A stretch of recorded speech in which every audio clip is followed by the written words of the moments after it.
चर्चा करेंगे हम लोग। शरीर के वृद्धि करने में सहायक होता है। ठंडा, चीनी, साबुदाना, कम मरीला, कम मरीला, तो ये सारी की चीजें महत्वपूर्ण है। अगर हम एक को भी छोड़ते हैं तो हमारा जो आहार है वो अधूरा रहता है। ये वे युवतियां हैं जो इस प्रशिक्षण के बाद अपने गांव लौटेगी, तो अपने गांव के बच्चों को, आसपास के लड़के और लड़कियों को भी इस प्रशिक्षण के बारे में बताएंगे। पढ़े और प्रशिक्षित युवक और युवतियां एनजीओ के तहत दिशा निर्देश में अपने आसपास की युवतियों को प्रशिक्षित करने के कार्यों में हाथ बटाए, कदम बढ़ाया, तो एक दिन हमारा देश में प्रशिक्षित युवाओं और युवतियों का जो आंकड़ा बतला रहा है, महिलाओं से प्रशिक्षित युवाओं की जनसंख्या 5 गुना अधिक है, वे गैप भी कमतर होता जाएगा। आप इस वीडियो को ज़्यादा से ज़्यादा ग्रुपों में शेयर करें, लाइक करें और कमेंट अवश्य करें। अगर किसी देश की प्रगति के आंकड़े की बात की जाती है तो उस प्रदेश या उस क्षेत्र की महिलाओं की प्रगति के आधार पर उसकी प्रगति का आंकड़ा माना जा सकता है। इस नवजागृति प्रशिक्षण में भाग ले रही युवतियों के द्वारा जो बदलाव देख रहा है, युवतियां से ही हमारे तमाम महापुरुषों के सपनों का भारत बनेगा और बनाने में ऐसे युवक और युवतियों का योगदान सराहनीय होगी। आंकड़ागत हम आप लोगों को संक्षिप्त जानकारी पेश करते हुए स्पष्ट करा देना चाहता हूँ। पुरुष प्रशिक्षित युवा से 5 गुना कम महिला युवा प्रशिक्षित है। प्रशिक्षु छात्राओं ने स्पष्ट तौर पर प्रशिक्षण में भाग ली और उनके प्रशिक्षण के दौरान मूल्यांकन हेतु जो एक्टिविटी झारखंड से आए हुए मलय जी के द्वारा बताया गया कि हमारे देश के तमाम महापुरुषों के जो देश और राष्ट्र के विकास को लेकर विचार थी, उस कड़ी में बाबा साहब अम्बेडकर का जो दृष्टिकोण है वो पहले से आज भी उतना ही प्रासंगिक दिख रहा है। मैं शिव प्रसाद बोध गया से, और अभी हम बोध गया क्षेत्र के अंतर्गत एक सिलोंजा गांव है जहां पर युवा प्रशिक्षण कार्यक्रम चल रहा है। उस युवा प्रशिक्षण के बारे में हम आप लोगों को जानकारी देने के लिए आया हूँ। उससे संबंधित मैं आपको स्पष्ट जानकारी दे दूं कि हमारा देश भारत युवाओं का देश है। ये आंकड़ागत हम आप लोगों को संक्षिप्त जानकारी पेश करते हुए स्पष्ट करा देना चाहता हूँ।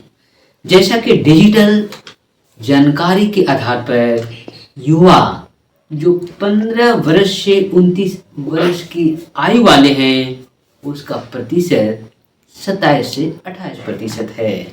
वही अगर 35 वर्ष से कम उम्र के युवाओं के आंकड़ा को मैं देखता हूँ तो डिजिटली यह 65% से भी अधिक मिलता है। इस प्रकार से हम लोग कह ही सकते हैं कि हमारा देश भारत युवाओं का देश है। और आगे हम आपको बता दें कि रोजगार के लिए यहाँ यानी हमारे देश में 51.25% मात्र युवा है जो कुशल है, यानी वो स्किल के बारे में प्रशिक्षण ले चुके हैं। अगर हम 2020 के जनगणना के आधार पर हम बात करें तो हमारे देश में 48 करोड़ युवा हैं, और इसमें अगर हम बाल श्रम के संदर्भ में बात करें तो बाल श्रम में भागीदारी युवाओं का प्रतिशत 2020-21 के आंकड़ा के तहत 41.4% है। यानी कुशल युवाएं की जनसंख्या कुल मिलाकर हमारे देश के 51.2% मात्र है। 2022 तक हर 3 युवा में से एक युवा ही स्किल यानी प्रशिक्षित है।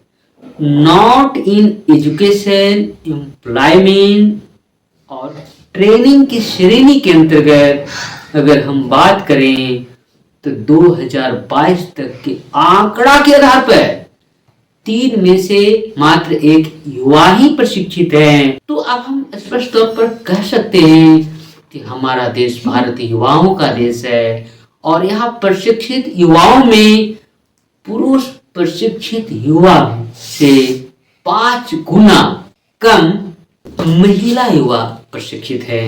इसीलिए शिलोंजा में खास करके नवजागृति परियोजना के तहत आसपास के 10 महादलित टोला की युवतियों को प्रशिक्षण हेतु बुलाया गया और उन सभी विद्यार्थियों ने यानी उन प्रशिक्षु छात्राओं ने स्पष्ट तौर पर प्रशिक्षण में भाग ली और उनकी प्रशिक्षण के दौरान मूल्यांकन हेतु जो एक्टिविटी झारखंड से आए हुए मलय जी के द्वारा बताया गया उसका मूल्यांकन हेतु वहाँ एक पेपर प्रेजेंटेशन का भी कार्यक्रम हुआ है, जिस कार्यक्रम में आप देख सकती हैं कि नवजागृति परियोजना से जुड़े हुए पुरुष और महिला कार्यकर्ता इस परियोजना के प्रबंधक महोदय के दिशा निर्देशानुसार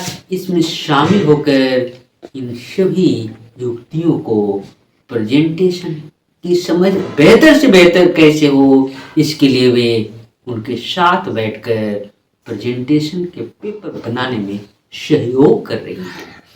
उसके बाद सभी ग्रुप के बच्चियों ने एक आकर अपने ग्रुप के पेपर का प्रेजेंटेशन की है। तो मिलता है उसके बारे में चर्चा करेंगे हम लोग। तो सबसे पहले हम लोग कार्बोहाइड्रेट के बारे में चर्चा करें। प्रोटीन हमारे शरीर में टूटे फूटे कटे और मरम्मत करता है तथा शरीर के वृद्धि करने में सहायक होता है। ठंडा, चीनी, साबुदाना, रोका हमारी गाय, ममता हमारी गाय, खुशबू हमारी गाय और कोमल के अलावा निशा है, सजनी है, स्वीटी है, रेखा मैम है और मेरा नाम है। तो ये है जो ऊपर वाला वो हरा रंग है, इसके नीचे जो है नारंगी रंग है और ये सफेद रंग है। तो हरे रंग में क्या क्या आता है बताओ? मतलब जिसको अपना आहार संतुलित करना है उसको ये तीनों रंग की चीजों का समावेश करना पड़ता है और उसमें सबसे ज्यादा जो अनाज है और क्या कहते हैं ये सारी की चीजें महत्वपूर्ण है। अगर हम एक को भी छोड़ते हैं तो हमारा जो आहार है वो अधूरा रहता है। ये वे युवतियां हैं जो इस प्रशिक्षण के बाद अपने गांव लौटेगी तो अपने गांव के बच्चों को आसपास के लड़की और लड़कियों को भी इस प्रशिक्षण के बारे में बताएंगे और इस प्रकार से हम समझते हैं हमारे देश में युवाओं का जो प्रतिशत 65% से अधिक है वे इस कड़ी में अगर पढ़े और प्रशिक्षित युवक और युवतियां एनजीओ के तहत दिशा निर्देश में अपने आसपास की युवतियों को प्रशिक्षित करने के कार्यों में हाथ बटाई कदम बढ़ाया तो एक दिन हमारा देश में जो प्रशिक्षित युवाओं और युवतियों का जो आंकड़ा बतला रहा है कि महिलाओं से प्रशिक्षित युवाओं की जनसंख्या 5 गुना अधिक है, वे गैप भी कमतर होता जाएगा।